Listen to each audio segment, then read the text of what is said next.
A $13 billion warship burning in the world's most dangerous waterway. That's not a warning. That's Thursday. And here's what nobody's telling you about it. I'm Kane Shimatsuka, and what I witnessed on day 13 of this conflict confirms everything I've been warning about for years. The carefully constructed narratives are collapsing. The strategic assumptions that kept this region stable for 3 decades just went up in smoke alongside that carrier. And the people who planned this operation are now trapped in a scenario they never gamed out. Let me show you what the satellites won't tell you and what the briefing rooms are hiding. Start with the fire, because that image is everywhere right now.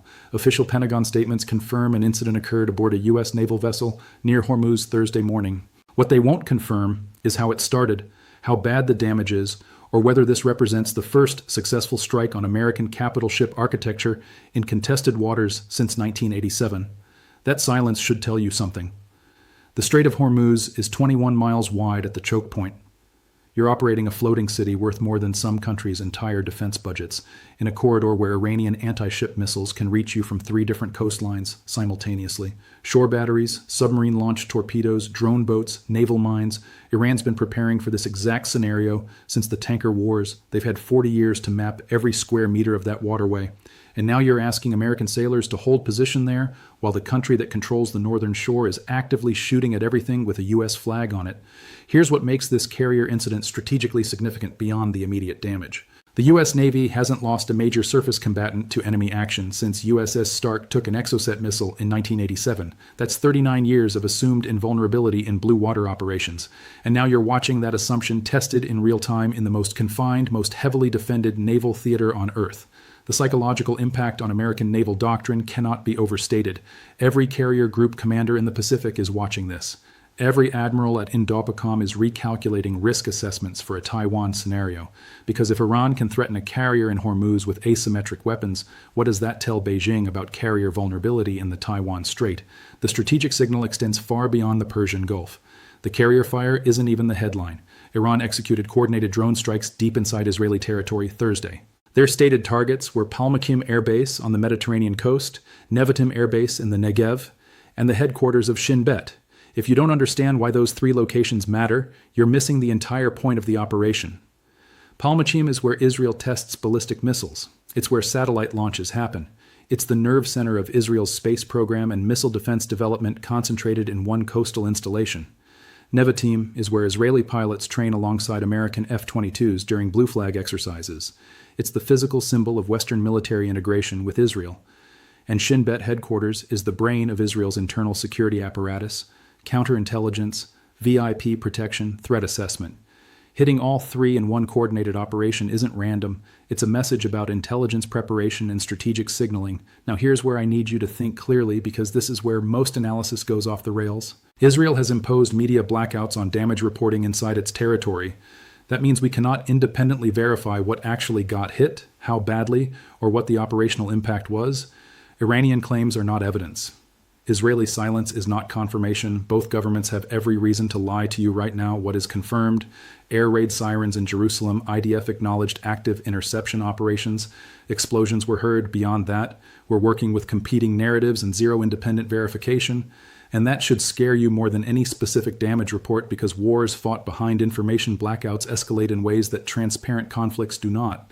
But let's talk about why the method matters regardless of whether every Iranian claim checks out. Israel's missile defense is the most sophisticated system ever built. Iron Dome, David's Sling, Arrow. Layered, redundant, engineered specifically for fast-moving ballistic threats that show up on radar with enough warning time to engage. Drones break that model completely. They're slow, small, flying low, costing a fraction of what an interceptor costs. And they create a math problem that has no good solution. If you're spending hundreds of thousands of dollars per intercept on a target that cost your enemy a few thousand to build, the economics of sustained defense become unsustainable over time. Not in one engagement, over weeks, over months. This is the cost-exchange ratio problem I've been writing about for years, and we're watching it play out in real time against the most advanced defense architecture on Earth. Whatever damage Iran caused Thursday, the cost they imposed on Israel's interceptor stockpiles is a measurable strategic effect regardless of what physically got through. And now the part that keeps me awake at night. Ayatollah Ali Khamenei maintained a religious fatwa declaring nuclear weapons forbidden under Islamic law. Western intelligence agencies spent 2 decades pointing to that fatwa as the primary institutional barrier preventing Iran from crossing the nuclear threshold. That man is dead. killed in the strike that started this war. His son, Mojtaba Khamenei, was named successor last week. And here's what the United States government has publicly acknowledged. Washington does not know where the new supreme leader stands on nuclear weapons. A senior official told reporters the administration is, quote, largely in the dark on this question. Let that sink in. The stated justification for the February 28th operation was preventing Iran from acquiring nuclear capability. The one person with the religious authority and political will to keep that from happening was killed in that operation, and his replacement's position on the issue is unknown to the government that ordered the strike. What we do know is this. Iran has enriched uranium to 60% purity. Weapons grade is 90%. The IAEA confirmed last month that Iran possesses enough enriched material for multiple devices if they chose to weaponize it. The technical timeline from decision to functional weapon is estimated at 3 to 6 months by most Western intelligence assessments. The theological barrier just disappeared. The technical capability exists. And the hardliners who have wanted this for 2 decades are now the only power center left standing in Tehran. I'm not predicting Iran will build a bomb. I'm telling you the single most important barrier to that outcome no longer exists in the same form. And the IRGC, which reportedly spent years pressuring the elder Khamenei to rescind the fatwa, is now the primary power base of his successor. Let me shift to what's hitting your bank account right now because this part isn't theoretical at all. The International Energy Agency stated Thursday that this conflict has produced the largest oil supply disruption in the history of the global market, not since the Arab oil embargo, not since Russia invaded Ukraine, the largest ever. Gas prices are up over 50% since February 28th. Goldman Sachs is forecasting higher inflation, slower growth, rising unemployment if current conditions hold through summer. The Strait of Hormuz, through which roughly 20% of the world's daily oil consumption normally flows, has been functionally closed for 13 consecutive days. The U.S. Strategic Petroleum Reserve release covers less than 2 days of global consumption. Major banks are evacuating Gulf branch offices, and here's the cascading effect nobody's pricing in yet. Container shipping costs from Asia to Europe have tripled in 2 weeks. Semiconductor shipments from Taiwan are being rerouted around Africa, adding 3 weeks to delivery times. Fertilizer prices, because roughly 30% of global fertilizer trade transits Hormuz, are spiking at exactly the wrong moment in the Northern Hemisphere planting season. This is not a temporary disruption that resolves when someone signs a ceasefire. This is structural economic damage that compounds daily. Every supply chain dependent on Gulf energy or Gulf shipping lanes is recalculating their Q2 forecasts right now. And every day this continues, the bill gets higher. Here's what I need you to understand about where we are right now. The danger isn't that one side is losing. The danger is that neither side has a visible path to stopping. Iran's stated condition is the removal of all American military bases from the region. No U.S. president can accept that publicly. America's stated condition is that Iran will never have nuclear weapons. That condition may have been undermined by the very operation designed to enforce it. The diplomatic channels that existed before February 28th, the Omani back channel, the moderate voices in Tehran, have been either killed or politically silenced. The IRGC overruled Iran's own president when he hinted at flexibility last week. The people Washington might negotiate with either don't exist anymore or can't deliver anything even if they wanted to. And here's what makes this more dangerous than most people realize. Regional allies are quietly hedging. The UAE suspended joint operations coordination last week. Saudi Arabia refused overflight permissions for specific mission profiles.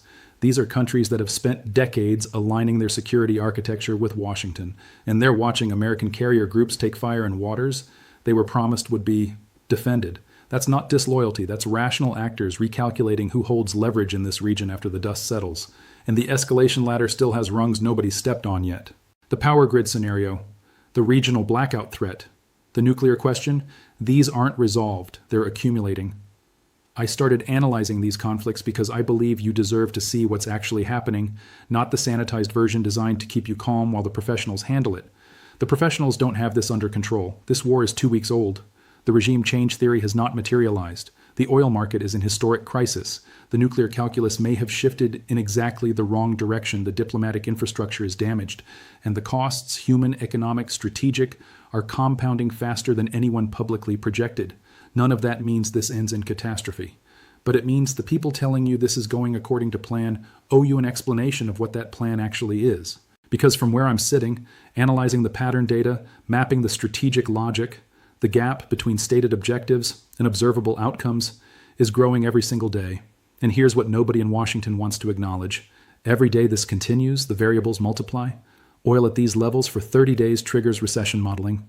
Hormuz closed for 60 days triggers global food security alerts.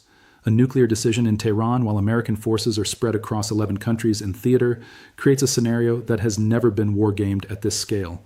The professionals keep saying they have options. I'm looking at the board. The options are narrowing, not expanding.